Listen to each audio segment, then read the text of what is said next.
சென்னையில் metro rail சோதனை ஓட்டம். வயர் அருந்து மின்சார பெட்டியில் தீப்பொறி.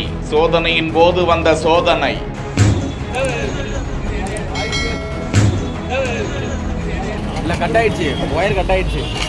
சென்னை அடுத்த பூந்தமல்லியிலிருந்து முல்லா தோட்டம் வரை 2 கிலோமீட்டர் தூரத்திற்கு ஆள் இல்லாமல் மெட்ரோ ரயில் சோதனை ஓட்டம் நடந்த நிலையில் தொழில்நுட்ப கோளாறு காரணமாக முதற்கட்டமாக ரயில் சோதனை 4 மணிக்கே தொடங்கும் என அறிவிக்கப்பட்டு தாமதமாக தொடங்கிய நிலையில் மின்சார வயர்கள் அருந்தும் தண்டவாளத்தின் அருகே வைக்கப்பட்டிருந்த மின்சார பெட்டி வெடித்தும் தீப்பொறி கிளம்பியதால் பரபரப்பு நிலவியது.